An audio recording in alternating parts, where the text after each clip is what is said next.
started my channel in 2018 making videos on doing repairs and maintenance on vehicles. I've got a pretty extensive playlist on the second generation Chevy Equinox and then also Dodge Charger. Today I'm introducing another vehicle that will be probably featured going forward. This is a 2013 Mazda CX-5. And I will be starting some regular maintenance and repair on this in this video. It's going to be pretty basic. I'm going to be replacing the headlights, the whole assembly, just due to how fogged up these are. I don't want to try to restore these, so I'm just replacing them. Another thing I'm going to do in this video, which I'm probably not going to record, is tinting the windows. But before we get started, I'm going to slip into something a little more comfortable. A lot of the time when I'm out in the garage, I'm working on this project here. This is a 1965 Ford Ranchero, but I'm doing a lot of fab work and I try to wear jeans that are somewhat protective. So these are pretty heavy, but when I'm doing simple jobs or we're going to be working on this Mazda, I like to be comfortable. So when Moosehill reached out to me and asked if I would try out their pants, I thought I'd give it a shot. They were coming at the angle that this might be a good work pant, but really when I'm doing this work, it's not going to withstand welding sparks or grinding sparks. But when I'm doing work like what we're about to do on the Mazda, I'm going to stay cool, I'm going to be comfortable, and that's kind of what I was looking for. But anyway, back to the Mazda. We're going to go ahead and jump on these headlights. I obviously have these pants on, really pretty comfortable, flexible, staying cool. But now we're going to focus on these headlights. I'll pop the hood. I'll show you the fasteners we're going to have to remove. Unfortunately, a lot of newer cars are designed where the headlight fastens even below the bumper cover. So unfortunately, we are going to remove this bumper cover to gain access to some more mounting points. There are a couple under the hood, or at least one. So I'm gonna pop the hood. We'll take a look around and see what all fasteners we need to remove. And we'll go ahead and get into that right now. But before we do that, let me show you the front of this now, and then I'll show you the headlights that are going in it. So I don't know if you can see, if the camera picks it up, but these are just really, really bad, and I do not want to put the effort into trying to restore these, so we're not going to. We'll look at the driver's side real quick. Pretty rough, but these are the new ones.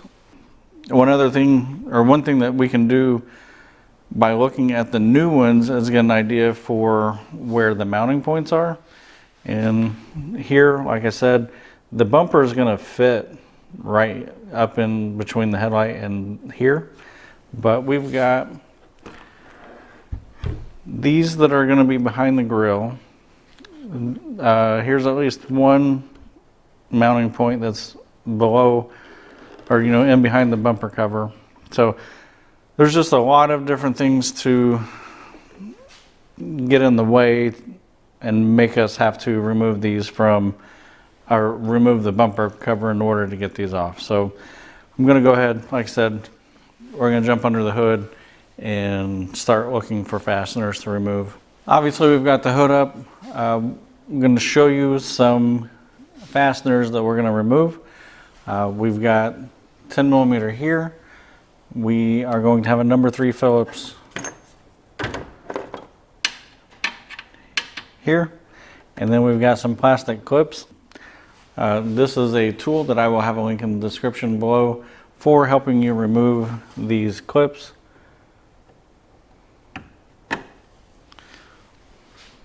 This one I probably didn't actually need to use this, but the way this works is it's going to grab and then you're going to pull.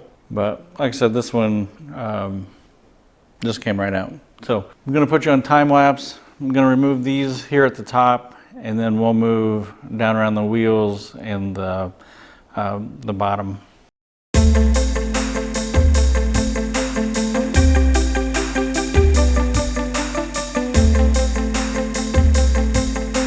So here on the passenger side, hopefully you can see we have a Phillips here. We've got the regular push pin, and then these were zip tied, or at least this one's zip tied here. So I already cut that. And then on the bottom, we have a total of 10 of the push pins. And then as we go along the front here, we have two what appear to be 8mm screws. So I'm just going to remove all of these push pins, and then we'll come back. I have gotten all of the fasteners out on the passenger side, and you can see I've got this molding pulled out. I just kind of wanted to show you what we're up against. And once all your fasteners are out, we're going to be fighting what we call these Christmas trees that go right in these holes. So having a set of panel pliers or pullers is a good thing to have on hand. And I'll have all the tools that I've used in this video linked in the description, so you can go look at them yourself. So I just wanted to show you what we have. I haven't taken the other side apart. All I have left are the fasteners at the bottom here, and then inside the wheel well. So I'm going to go ahead and do that, and before I take the bumper off, I'll cut back on so you can see what that looks like. But we'll see in just a second. I believe that I have all of the fasteners off, and I should be able to remove the bumper. So let's give that a shot. I'll also tell you, this one didn't have the Christmas trees. This car wasn't an accident, and it's got a rebuilt title, so I don't know what all has happened to it.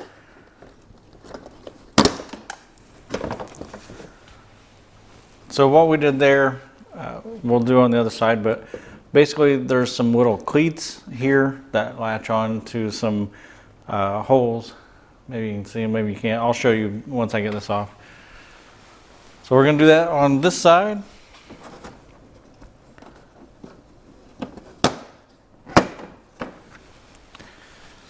Center's loose here.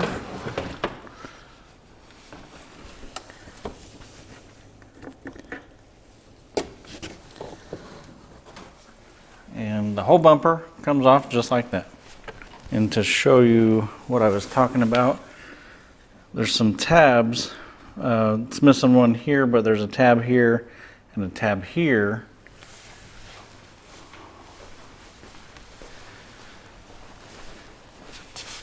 And those grab right here, and that's what holds this in place. So now this next part should be fairly easy. I've already removed the bolt here, but we do used to have a plastic retainer here. Looks like a 10mm here.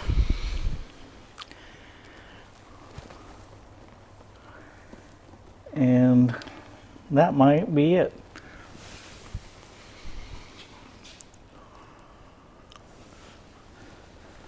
So I'm just going to remove these plastic retainers. There's one on both sides.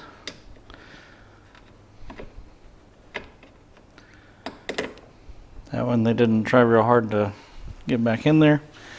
So I'll time lapse this part. I'm going to have to do some wiring repair on the fog lights.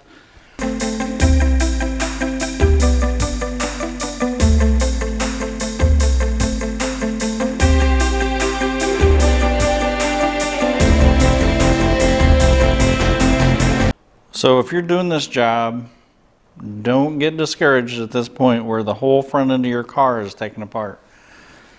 Everything will just go back the same way it came apart, but it is pretty interesting to take a look at a car in this state. And another interesting thing to think about is how much work goes into changing the headlight assemblies. And here you can get a good idea of maybe why I was changing these. You can see basically a night and day difference. I think this one was a little worse, but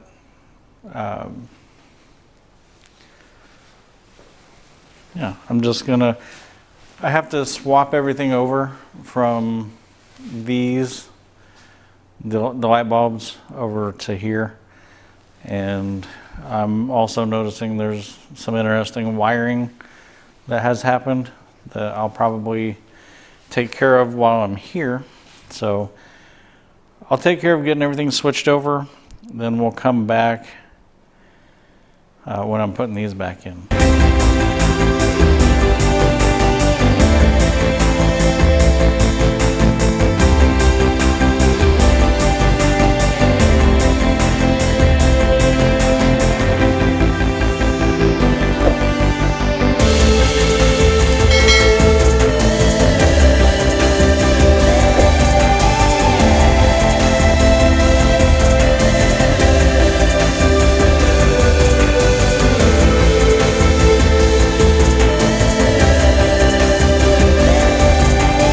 So we've made a night and day difference with this vehicle, but here you can see we have nice crystal clear lenses. I also have added some yellow film to the fog light lenses. I just thought that look kind of works with this vehicle, so I went ahead and did that. I'd like to say a word about these Moosehill pants that were sent to me. While doing some light work like this, they were nice and comfortable, flexible. They also have a drawstring on the ankle, not needed in the garage. However, I did see a snake in here one time.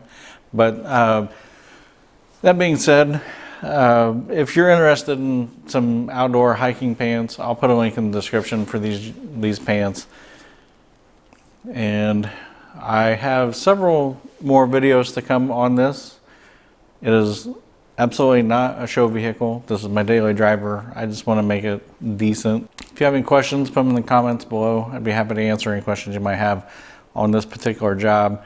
I did end up using a kit that I purchased from Harbor Freight. I'll put a link in the description for a kit like this from Amazon, and I can put the Harbor Freight link as well. But I ended up using several fasteners from here to replace some old broken ones. This vehicle was in an accident before, and there were some broken and mismatched fasteners. So with that being said, thanks for watching. Let me know if you have any questions. Also, let me know if there's any video ideas you would like to see on this.